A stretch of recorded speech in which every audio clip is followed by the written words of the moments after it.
वाला है क्योंकि आज की इस वीडियो में मैं आपको बताने वाला हूं कि आप फ्री फायर में सही से सेटिंग कैसे कर सकते हो।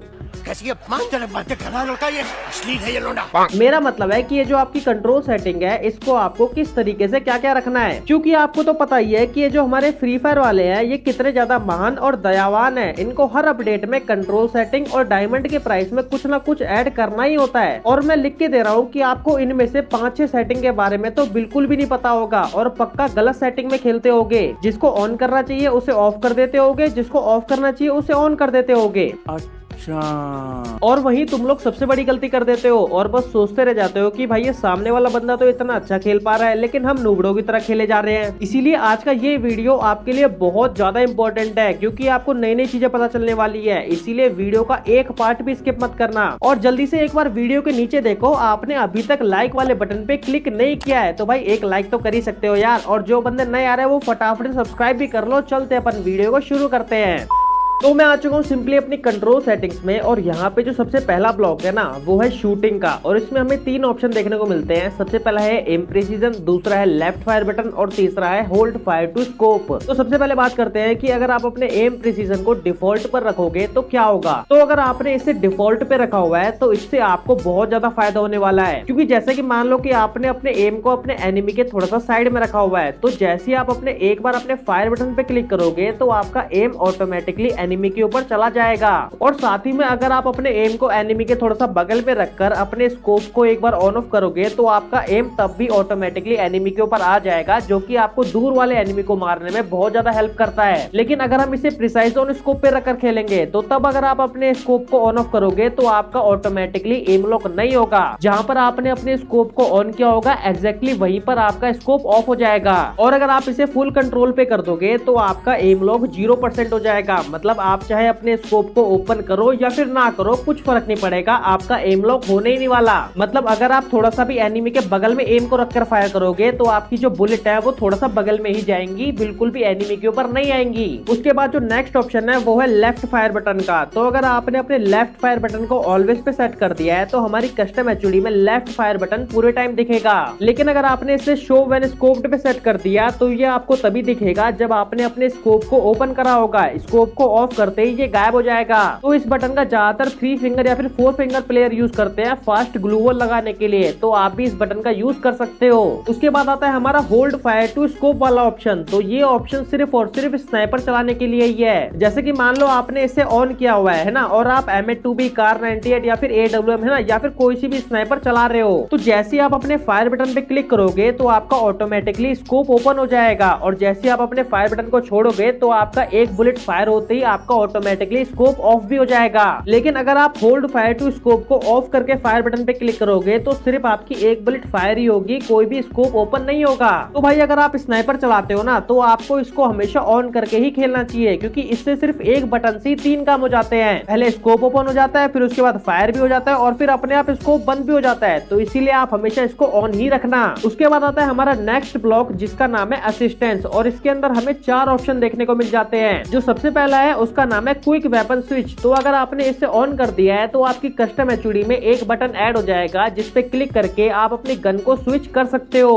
और ज्यादातर जो वन टैप प्लेयर होते हैं वो इस बटन का यूज करते हैं। और वैसे ही उसी के जस्ट नीचे आता है क्विक रिलोड का ऑप्शन, जिसको ऑन करने से आपकी कस्टम एचओडी में एक और बटन ऐड हो जाएगा जिस पे क्लिक करने से आपकी जो गन है वो रिलोड हो जाएगी। लेकिन आप इस क्विक रिलोड वाले ऑप्शन को ऑफ ही रखना, क्योंकि आप सिंपली अपने गन बॉक्स पे क्लिक करके भी रिलोड कर सकते हो, है ना। फालतू में बटन बढ़ाने से कोई फायदा नहीं है। उसके बाद आता है हमारा फ्री लुक का ऑप्शन। और इसको ऑन करते ही हमें 3 ऑप्शन और दिख जाते हैं, पैराशूट, स्प्रिंट और ड्राइव। तो फ्री लुक को ऑन करने से क्या होता है कि हम भागते भागते आराम से पीछे या फिर दाएं बाएं कहीं पे भी देख सकते हैं। या फिर अगर हम पैराशूट से कूद रहे हैं तो हम आसपास ये भी देख सकते हैं कि कौन सा बंदा कहाँ पे कूद रहा है। या फिर अगर आप गाड़ी चलाते हो तो आप लोग गाड़ी चलाते चलाते भी पीछे देख सकते हो फ्री लुक की मदद से, है ना। तो आप लोग इसको हमेशा ऑन रखना। और फ्री लुक के नीचे जो ऑप्शन आता है उसका नाम है ऑटो स्विच गन, है ना। तो ये भी एक काफी बढ़िया ऑप्शन ऑप्शन है इसको आप लोग ऑन कर लेना। तो इसका काम क्या है कि जैसे कि मान लो आपके पास 2 गन है ना, और फाइट करते करते आपकी किसी भी एक गन की गोली पूरी की पूरी तरीके से खत्म हो चुकी है, तो अगर आपने ऑटो स्विच गन को ऑन कर रखा होगा तो ऑटोमेटिकली आपके हाथ में वो गन आ जाएगी जिस गन में गोलियां होंगी। लेकिन ये बात याद रखना कि ऑटोमेटिक गन स्विच तभी होगी जब आपकी एक गन की गोली पूरी की पूरी तरीके से खत्म हो गई होगी।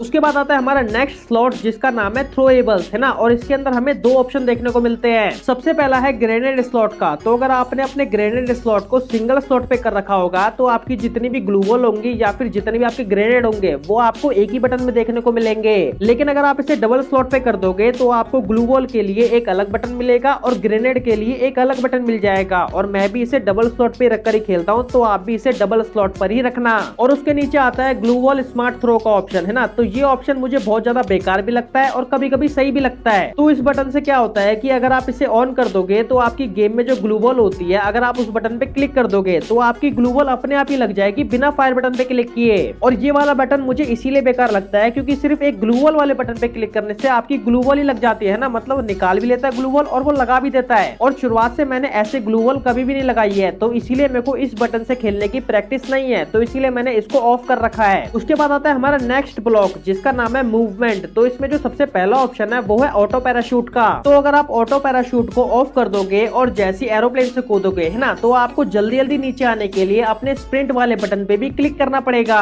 वरना आप हवा में झूलते रह जाओगे और बहुत धीरे धीरे नीचे पहुंचोगे। लेकिन अगर आप इसे ऑन कर दोगे तो जैसे आप लोग एरोप्लेन से कूदोगे तो आपका ऑटोमेटिकली स्प्रिंट वाला बटन ऑन रहेगा, जिससे कि आप जल्दी जल्दी लैंड कर पाओगे। तो इसीलिए आप इसको हमेशा ऑन ही रखना। उसके बाद आता है रन मोड वाला ऑप्शन, और इसमें 3 चीजें होती है, क्लासिक, ड्रैग और मिक्स्ड। तो अगर आप इसे क्लासिक पे रखोगे तो आपको भागने के लिए सिंपली एक बटन दे दिया जाएगा जिसपे क्लिक करके आप लोग आराम से भाग सकते हो। लेकिन अगर आप इसे ड्रैग पे सेलेक्ट कर दोगे तो आपको भागने के लिए कोई भी बटन नहीं मिलेगा, आपको सिंपली अपनी जॉयस्टिक को ऊपर की साइड ड्रैग करना पड़ेगा भागने के लिए। और इससे एक डिसएडवांटेज भी होता है क्योंकि इसको ड्रैग पे करने से अगर आप अपनी जॉयस्टिक को पकड़ के नूबो करने की कोशिश करोगे या फिर जॉयस्टिक को पकड़ के घूम घूम के लूट करने की कोशिश करोगे तो आप लोग एकदम से भागने लग जाओगे। तो इसीलिए इसको क्लासिक पर ही रखना। और अगर इसे मिक्स्ड पे कर दोगे तो आपको बटन भी मिल जाएगा और जॉयस्टिक को भी ड्रैग करने से भाग पाओगे, लेकिन वो भी बेकार हो जाएगा, है ना। तो इसीलिए आप हमेशा क्लासिक पर ही रखना। उसके बाद आता है व्हीकल कंट्रोल का ऑप्शन, 1 हैंडेड या फिर 2 हैंडेड। तो इसको अगर आप 2 हैंडेड पे रखोगे तो आपको गाड़ी चलाते समय स्क्रीन पर 4 बटन दिखेंगे, 2 होंगे लेफ्ट राइट के और 2 होंगे ब्रेक और एक्सेलरेट करने के।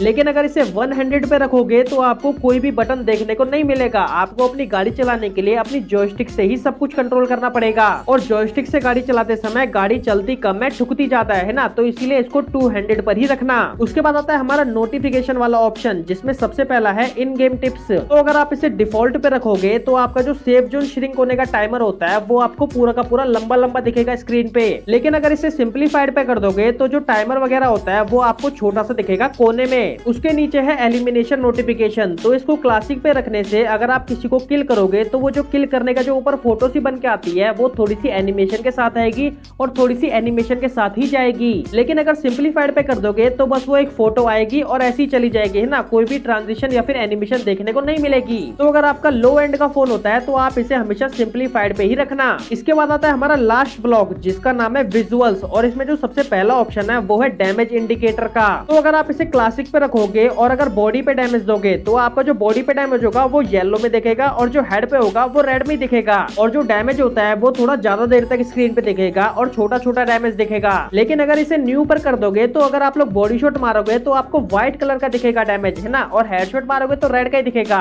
और जो डैमेज है वो आपकी स्क्रीन से जल्दी जल्दी गायब होते रहेगा और साथ ही में थोड़ा बड़ा बड़ा भी दिखेगा। तो आप दोनों में से जो मर्जी रख सकते हो। उसके बाद आता है हमारा विजुअल इफेक्ट्स का ऑप्शन, है ना। तो ये भी एक काफी इंपॉर्टेंट ऑप्शन होता है। इसमें हमें 3 ऑप्शन मिलते हैं, क्लासिक, डार्क और नो ब्लड। तो क्लासिक पे रखने से क्या होता है कि जब भी आप सेफ जोन के बाहर रहोगे तो आपको अपनी स्क्रीन के ऊपर लगातार रेड रेड कलर के धब्बे आपके आते रहेंगे, जिससे कि आपको जोन के बाहर फाइट करने में बहुत ज्यादा मुश्किल हो जाएगी। और जब किसी पे फायर करोगे तो आपको रेड रेड कलर का ब्लड भी देखने को मिलेगा। और अगर आप इसे डार्क पे कर दोगे तो आपको जोन के बाहर ब्लैक कलर के धब्बे देखने को मिलेंगे और आपको इससे भी जोन के बाहर फाइट करने में दिक्कत होगी। और किसी के ऊपर फायर करोगे तो आपको ब्लैक कलर का ब्लड देखने को मिलेगा। लेकिन अगर इसे नो ब्लड पे सेट कर दोगे तो आपको जोन के बाहर कोई भी दाग धब्बा देखने को नहीं मिलेगा, जिससे कि आप जोन के बाहर आराम से फाइट ले पाओगे। और किसी पे फायर करते समय भी आपको कोई भी ब्लड देखने को नहीं मिलेगा, तो इसीलिए इसे हमेशा नो ब्लड पे ही रखना। उसके बाद जो हमारा हिट मार्कर है इसे आप क्लासिक, क्लासिक या फिर न्यू कुछ भी कर लेना। और जो आपका टीममेट इन्फो है, अगर आप इसे ट्रांसलूसेंट पे कर दोगे और अपने टीममेट के पास जाओगे तो आपका जो टीममेट का नाम होता है उसकी ओपेसिटी थोड़ी सी कम हो जाएगी, और टीममेट के थोड़ा सा दूर जाते ही उसके नाम की जो ओपेसिटी है वो वापस से 100 हो जाएगी और पूरा का पूरा सही से नाम दिखेगा।